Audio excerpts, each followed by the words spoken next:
former colonel of state police has a whole different role these days.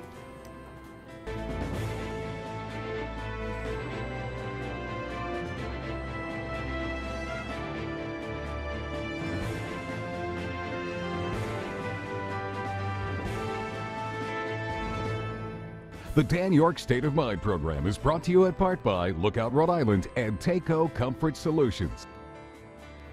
He now has a very different job, and I will tell you, I've only had seconds since Steve O'Donnell walked into the room, but I will tell you that he looks a lot calmer. It's you know, you think maybe running the state police is a high-stress job? Yeah, and a career of high stress. He looks like he's in a little groove.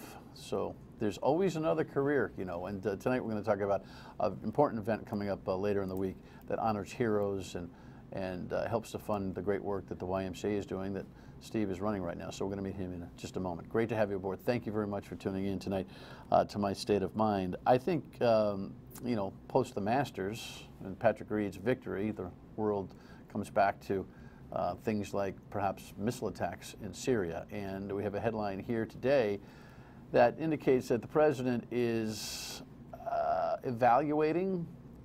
Here's CBS. Rebel leaders in Syria say dozens of people were killed in an apparent chemical attack in Douma, Syria. We received many patients who suffered from symptoms compatible with exposure to chlorine gas, high concentration chlorine gas. The White House says President Trump is considering how the U.S. should respond, and all options are on the table. Can you rule out taking actions, launching airstrikes against Assad, Mr. Secretary? I don't rule out anything right now. Sunday, he tweeted that Putin, Russia, and Iran are responsible for backing Animal Assad. Big price to pay. You know, I don't know about this Twitter thing on every front. Even the important diplomatic messages that the president has to offer shouldn't be on Twitter. I'm not going to argue over whether Assad's an animal or not. It just feels completely irregular to see that kind of stuff in writing. And the president reportedly is now offering himself a 48-hour window to make an evaluation on this whole thing. Why he establishes that timeline for himself is beyond me. You know, how he thinks, I'm not sure. But it was interesting to note that Russia called the actual news of the Syrian attacks fake news over the weekend, a term that has now been completely. I've got a word for it, but it's probably not good on television at 7:30. It's been ripped off. The original term had a whole different connotation. Now it's just being whipped around as if it was a frisbee. And that's on Donald Trump. He started this. He has made an attack on legitimate news organizations trying to get the truth, not always correctly, but trying to get the truth. And now those terms that he has used so frequently, and still does, being used against him in the legitimacy of whatever attack he may respond with to the chemical attack that reportedly did happen. You follow me? The whole thing is a mess, and we just have to kind of, you know, button up and hold our breath and hope that he's getting the right kind of advice and the right kind of truth about what's happening in Syria. It was only last week that he suggested we should get out of there, and he didn't really mean it, so gosh knows. All right.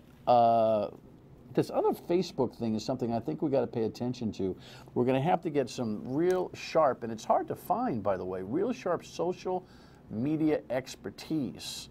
Lexi and I were talking about this earlier today, and she said something that was really kind of smart.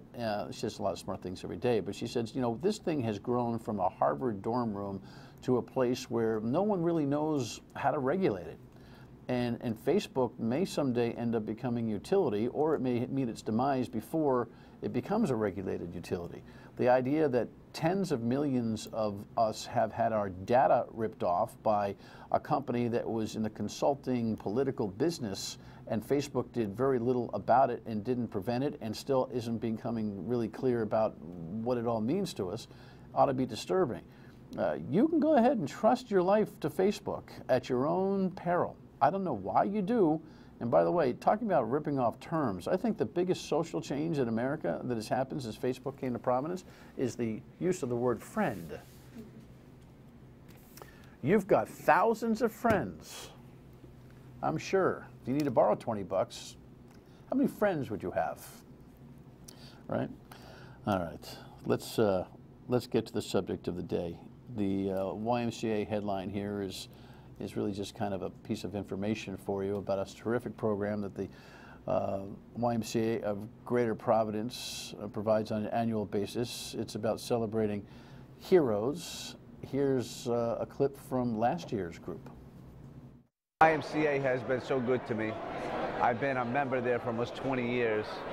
And when I was injured, the YMCA did the fundraiser with me, and we raised the money for this $20,000 piece of equipment, and I've been on it every day since. I started swimming because I was at the YMCA with my mom when I was 6 months old, and so that's sort of my story. It's not really a glamorous thing. I just started because I love the water at the YMCA, and here I am 3 Olympics later and a couple medals later. YMCA's, they're always at the backbone of the community. I mean, especially in sports, kind of community outreach that they represent in the community is truly incredible.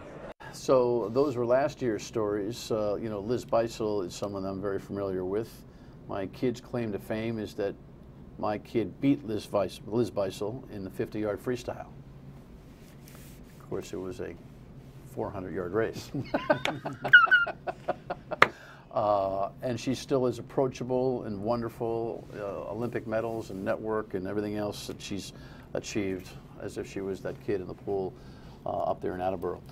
The former Colonel of State Police is advancing this project. Welcome, my friend. Good to see you. Good to see you. The last year's videos, there's stories there. Tell us about it. Compelling stories. Gary Tiger Boletto, a former professional boxing champion, in a freak accident, broke his back on a trampoline. And since then, he spent his life on a Fez bike. A Fez bike is a recumbent bike that you'd sit on. Only for someone that's paralyzed, electrodes are strapped to that person's quads, and it helps them to drive a bike. So it keeps their muscles from atrophying. So the bikes that he uses in Cranston Y go from 5 in the morning till 10 at night, all day long, with people that have disabilities. And he's one of our heroes. And he's actually helping to present the awards this year. Part of the money we raise buys Fez bikes for people that need them. So let's start in the middle of the sandwich, then we'll kind of go back over your career transition and what you're doing with the YMCA of Greater Providence. This is a big week. In fact, we tape, as you should know if you watch regularly, if you are new to the show, welcome. But we tape early in the afternoon. You had scheduled cocktail hour this afternoon, a special event, kind of a press conference to lead up to your April 12th event. What was scheduled to happen, and as people are watching it, what did happen here this afternoon? Yeah, if we were looking at now, we're at the end of an event, but at 4 o'clock today, which now is back then, It wouldn't be a cocktail hour because the YMCA is... Oh, no cocktails. Alcohol Well, I free. think 4 o'clock, I think cocktails, Steve. Sorry. Well, it's a reception. It's a reception at the State House. Can't take me anywhere. Reception at the State House, in the stateroom. We have about 50 to 100 people coming, and it's people that donated money to a program that I'll tell you in a second. Our staff, our board, any elected officials. We have 9 Ys in Greater Providence in Rhode Island, and those mayors or town managers are invited to celebrate with us. So what we did this year as a theme, last year was camp theme, this year it's military.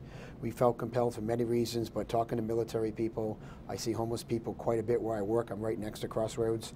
I engage them all the time, and I met a 21-year-old homeless veteran, which is beyond, I would think homeless would be something different. And got talking to him, and he did his 3.5, almost 4 years, and then he's released from the military. He did his time, so to speak, and he came out and he had no job, no income. So we decided to do this veterans program. We would have companies like Ocean State Job Lot. They came in and said, I'll give you $50,000, underwrite this program. And what they're doing is, and about 50 other companies throughout Rhode Island, donating money to a fund. That fund will sponsor any veteran that needs financial assistance, become a member at the Y, and/or programs for them and their families. So that was celebrated today and announced today. That's a reception celebrating it, but the celebration really is Thursday. On April 12th. At the convention center. Where you'll name new heroes. That's correct. Yeah. So talk to me about that. The new heroes this year, one will be the Perlman family, Alan Perlman as the lead. The Perlman brothers, Mark Perlman and Alan, have been really, really good to the YMCA. They decided to underwrite this fund, and one of the reasons they become heroes is for that reason. Secondly, the Baker family, there's 3 generations of Bakers. The youngest, George Baker, is going to be receiving an award for his family. His father and his grandfather basically built the Newman Y, which is in Seekonk. It's part of the Greater Providence portfolio. Ellen Collis and Gloria Hall, they're two women that have helped the Bayside, which is Barrington's YMCA, over the years, donating money, build a pool program. We have an unbelievable aquatics program at the YMCA, and most of it is because of them.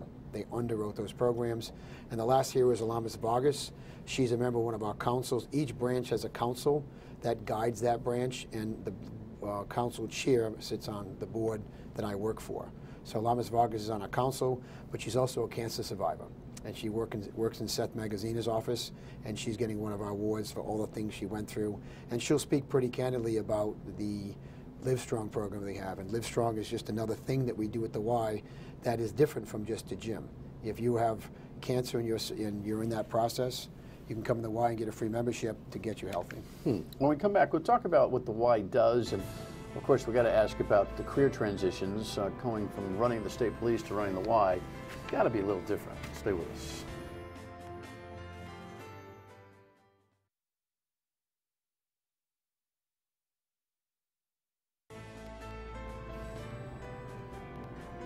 So this luncheon coming out, that was last year's Heroes, as we pointed out. This year's luncheon, as we just described, has 4 more new heroes. If you want to attend, you certainly can. All the information's on foxprovidence.com. We link all that kind of information to the Greater Y's website, so the public can certainly come, and I'm guessing there's always a contribution opportunity that goes along with that, right? Sure, we're a nonprofit, straight up, that if someone wants to donate to our cause, we'll take it. Rest assured it's used for the right reasons. What's going on with the Y these days in general? Its mission is what? Mission is people. We deal with young kids, teenagers, adults, and active over adults. So cradle to grave is basically putting people in. I think what people should know, it's not just a fitness facility. It's something different. It's community-based. It's been around over 150 years.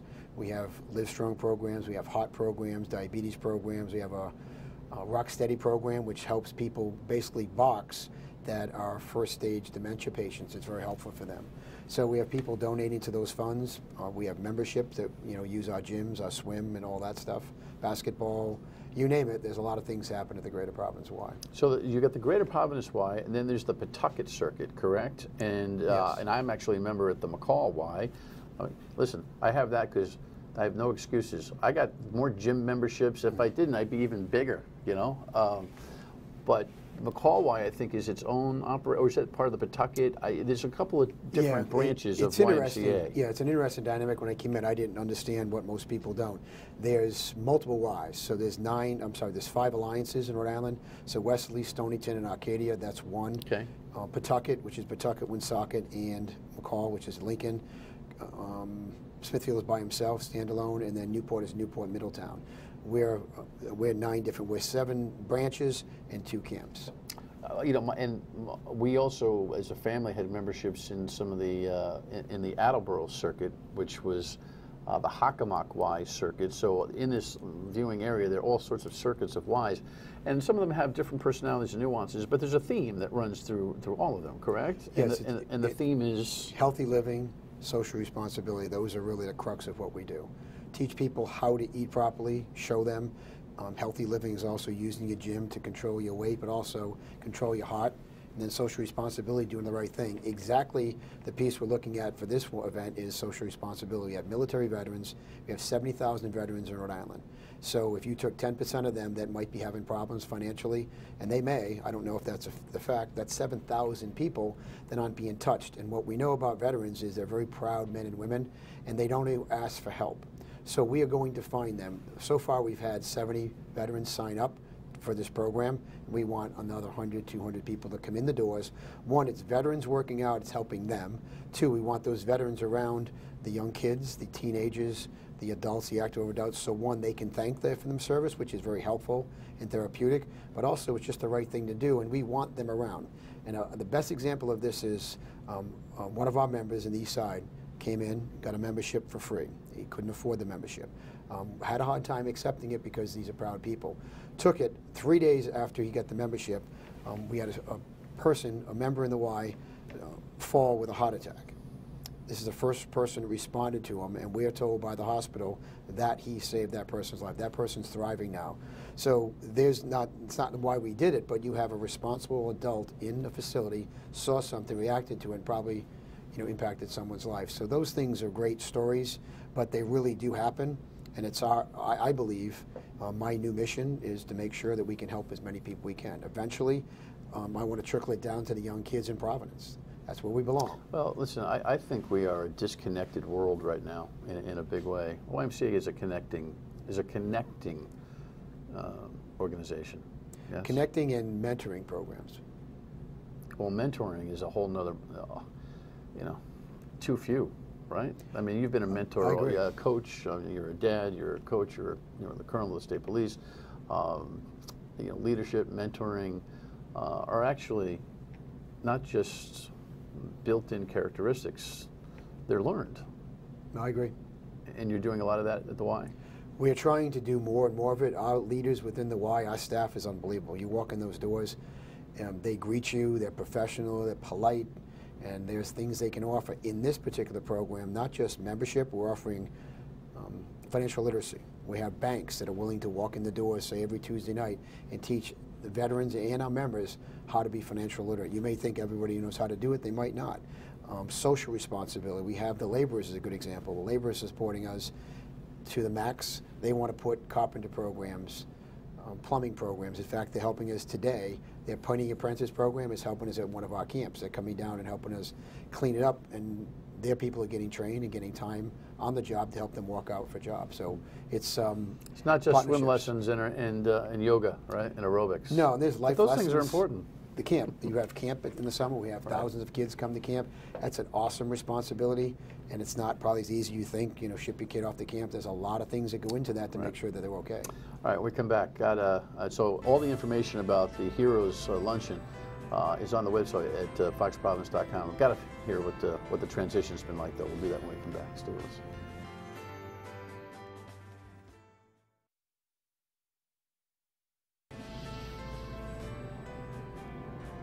Back with Stephen O'Donnell, the former colonel of the state police. Now he runs the greater YMCA, and I think a lot of people are probably interested. What kind of a career move has this been for you? I mean, no hats anymore. At least that's retired. No hats, but everyone thinks, I think people perceive police in general as certain type of quality people that do things a certain way, but I think there's so much in law enforcement at the leadership level that translates to nonprofit, per-profit businesses that has huge value. So to me, when this opportunity came, I had law enforcement opportunities. I'd have to travel for that. I had consulting opportunities and I had teaching opportunities. And I thought, I don't know anything about this. So what's a better challenge than this? So when I walked in the door saying this is something totally different and unique to me, challenges are what most people are driven on. So I'm driven. They gave me a mission. I work for a remarkable group of people. I have remarkable people that work for me. And so we'll get there. It's just as a team we'll get there. So to me, the transition has been different. Yeah. As you mentioned, I'm much more relaxed. And you look great. Well, thank you. But you don't know the pressure's there when you're there. But I think I remember walking out the door one day, and you don't feel relieved. But about 2 months later, you'll realize when the phone's not ringing at after 9 or 2 in the morning. I've gotten one phone call after 9, and it's not from work. It's been one of my sons at 1:30. Then one it was Connor when he was at the right. He was at the Vegas shooting. I don't know if you followed that in the news. Everybody okay? Everyone's fine. He's fine. He did an unbelievable job. The things they did out there helping other people, But who sees 58 people get shot? Just in case you're missing this, his son Connor's a trooper and was out there with his girlfriend, right, for the concert when they had that shooting in Vegas, and he was a help to everybody and called you and said, can't talk much, and you knew he was there, and that was a whole big to-do and a mess. So I get it. That's your late-night phone call, but you don't get a lot of those anymore. And yeah, the pool's too cold or something like that. Right. I make light of it, but right. So you have more time to dig into that job.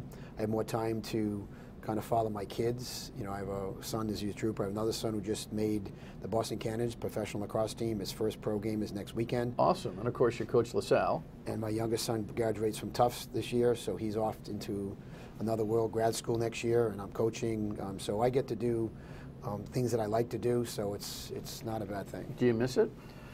I miss law enforcement because you're so dragged and determined into it. I love what I did, every moment of it.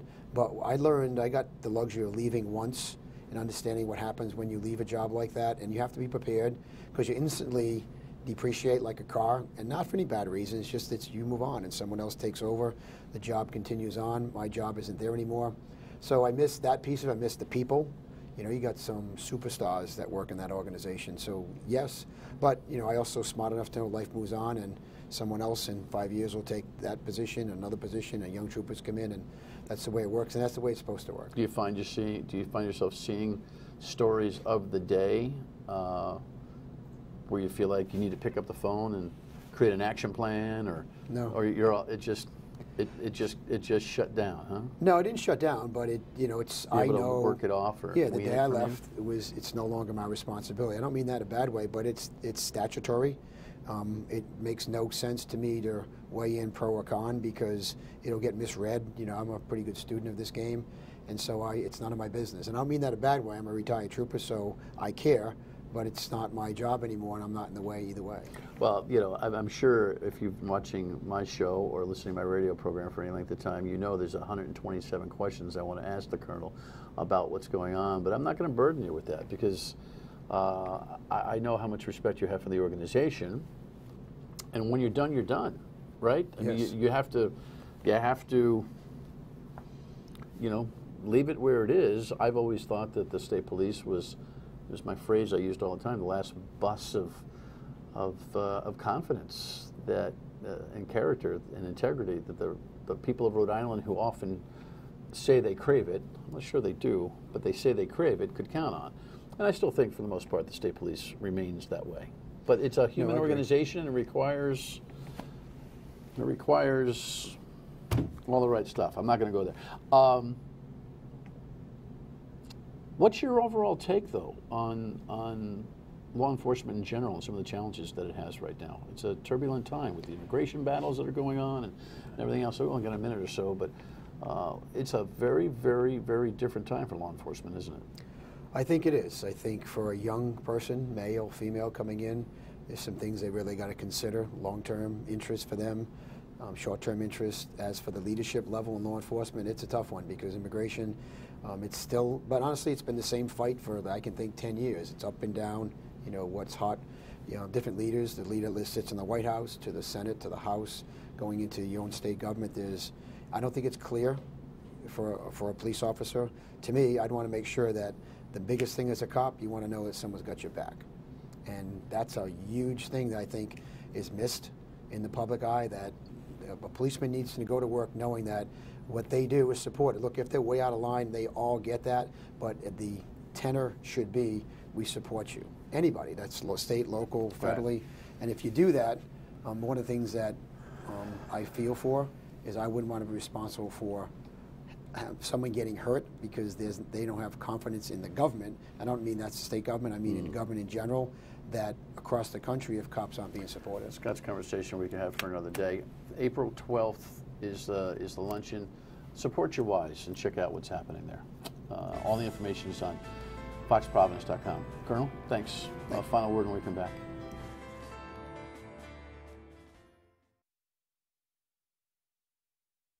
So there's a new basketball hire at Bryant. In fact, we got 2 basketball shows this week. The new coach at Bryant and the new coach at URI Friday night, David Cox. So be tuned for that. And we'll take care of some issues as the week wears on.